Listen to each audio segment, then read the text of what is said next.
जय हिंद स्टूडेंट्स। मैं जानता हूं आपका जो बोर्ड एग्ज़ाम है बहुत ज़्यादा नज़दीक है। तो आज की इस वीडियो में हम बेसिकली यह देखेंगे कि जो आप एग्ज़ाम देने जाएंगे तो आप अपने कॉपी को कैसे लिखेंगे। तो आज का टॉपिक यही है कि कॉपी कैसे लिखें बोर्ड एग्ज़ाम में। तो विदाउट वेस्ट टाइम हम अपनी वीडियो को शुरुआत करते हैं और जो मुझे लगता है वो चीज़ें मैं आपको बताऊंगा। तो पहली चीज़ आपको ये जानना है कि जब आप कॉपी वहाँ आपको मिल जाती है ना, तो आपका सबसे पहला जो क्वेश्चन होता है वो बहुविकल्पीय रूप में होता है।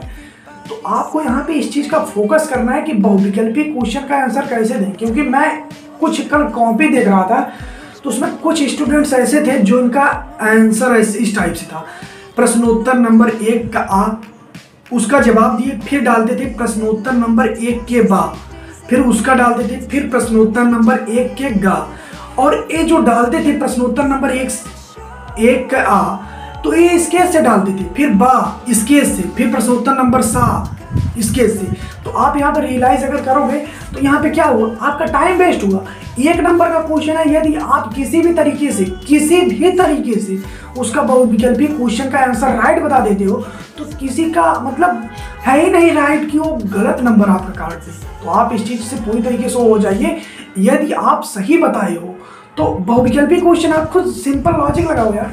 1 नंबर का क्वेश्चन है, आपने राइट आंसर दे दिया तो आपकी राइटिंग अच्छी है या नहीं उससे कोई फर्क नहीं पड़ता, वो आपको नंबर देगा।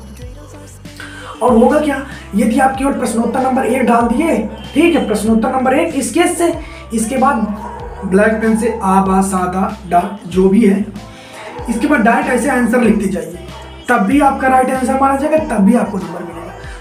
और यहाँ पे देखिए आपका टाइम बच रहा है। लेकिन यदि आप यहाँ पे ऐसे करें, प्रश्नोत्तर नंबर 1 के आ स्केच से डालो, 2 बार लिखो, फिर आंसर उसका लिखो, फिर एक लाइन छोड़ के प्रश्नोत्तर नंबर 1 के बाद फिर आंसर, तो आप इसमें देखो, आप सोचो 10 बार ये जब प्रोसेस आप करोगे तो आपका टाइम कितना ज़्यादा वेस्ट होगा। ये चीज़ आपको ध्यान देनी है। 1 नंबर का क्वेश्चन रहेगा, आपका उद्देश्य यही होना चाहिए कि कम समय में उसको लिख दो, राइट रहेगा, मिलेगा आंसर, आपको नंबर कोई नहीं काटेगा। और इस टाइम मैं देख रहा हूँ दूसरी चीज़ें है कि कई लोग जीवन परिचय याद कर रहे हैं, जबकि बोर्ड एग्जाम में एकदम स्पष्ट शब्दों में लिखा होता है साहित्यिक परिचय लिखिए, और याद सब क्या कर रहे हैं, जीवन परिचय। जीवन परिचय साहित्यिक परिचय में बहुत अंतर होता है। साहित्यिक परिचय मतलब ये है जो लेखक के बारे में आप लिख रहे हैं उसने अपने जीवन में साहित्य से रिलेटेड कौन कौन सी चीज़ें की। जीवन परिचय मतलब ये है कि जब से पैदा हुआ और जब से लेकर उसका देहांत हुआ उन सभी चीज़ों के बारे में लिखा जाता है। तो ये चीज़ें हैं, तो आप साहित्यिक परिचय पे फोकस करें, और जब भी साहित्यिक परिचय लिखें तो आप रचना जरूर लिखें।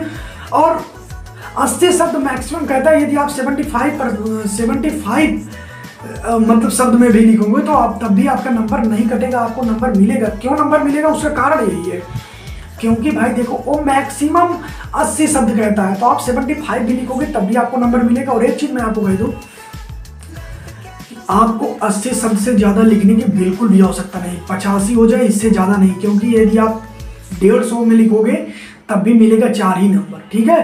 तो यहाँ जीवन परिचय की जगहों पे आपको टाइम वेस्ट नहीं करना है। आप ये सब टाइम जो है निबंध वगैरह पे दे सकते हो। आप कितना भी अच्छा लिख दो आपको या तो 4 नंबर मिलेगा, और अगर थोड़ा मीडियम कर दोगे तो बहुत ज़्यादा काटेगा, 1 नंबर काटेगा। यदि आपका सही है पर राइटिंग नहीं सही है, मीडियम राइटिंग है, तो आपको 3 नंबर मिलेगा। और उसी 1 नंबर के चक्कर में यदि आप 10 पेज लिख दोगे, बहुत ज़्यादा टाइम वेस्ट करोगे तो आपका टाइम वेस्ट होगा और आप निबंध में टाइम नहीं दे पाओगे। और अगर निबंध में टाइम दे दिए तो 9 नंबर का रहता है, और अगर आप उसमें 1 से 1.5 पेज लिख दिए आपको सिंपल से 4 नंबर मिल जाएगा। तो मुझे लगता है जो लॉजिक मैं दे रहा हूँ शायद आप लोगों को समझ में आ रहा होगा।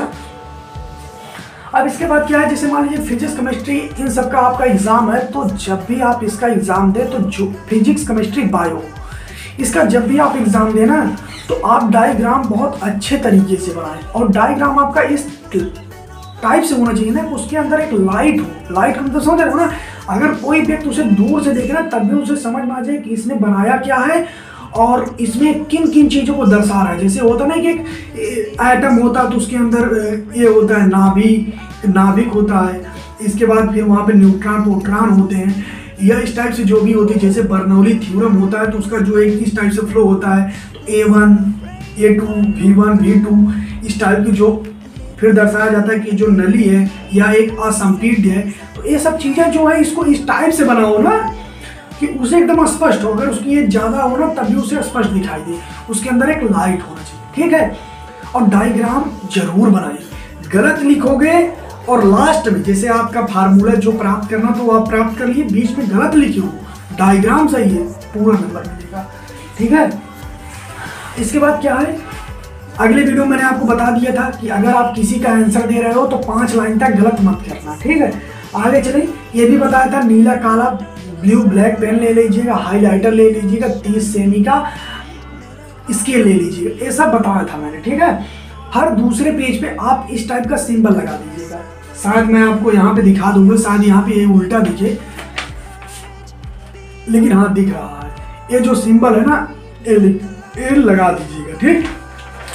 जैसे मान लीजिए जो आपका पेज हुआ, एक पेज ये होता है ना, ऐसे पलट दिए तो एक पेज ऐसे प्राप्त होता है, एक पेज ऐसे, जहां से आप पलटते हैं तो जहां से पलटते हो ना वहां पे ऐसे लगा देना, इसका मतलब ऐसे तीर बना देना, इसका मतलब ये होता है ना कि आगे मैं कुछ और लिखा हूं। तो ये सब चीजें, छोटी चीजें कोई बताता नहीं, पर ये कहीं कहीं एग्जामिनर को आकर्षित करती है अपनी तरफ। और एक चीज मैं बता दूं, जो भी आप इस केस से यदि हेडिंग डालना चाहें या प्रश्नोत्तर नंबर, तो उसमें मैं आपको एक चीज़ सजेस्ट करूंगा कि आपके पास जो भी स्केच हो ना, उसको एक ब्लेड लीजिएगा, नया ब्लेड, और एक बार में स्केच को, जैसे स्केच है ना, ऐसे एक बार में काट दो, ऐसे एक बार में काट दो, और इसके बाद आप लिखोगे ना, आपकी जो हेडिंग है ना बहुत ज़्यादा अच्छी होगी।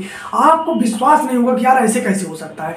जिन लोगों का स्केच से राइटिंग या हेडिंग नहीं डाल पाते, उनके लिए एक बार ऐसे स्केच लेना और नई ब्लेड हो, एक ही बार में मारना, पूरा कट जाएगा। इसके बाद दोनों साइड से, जिस साइड से काटे रहेगा और जिस साइड से कटा रहेगा, उस साइड से लिखना, आपकी हेडिंग अजीब नंबर 1 होगी।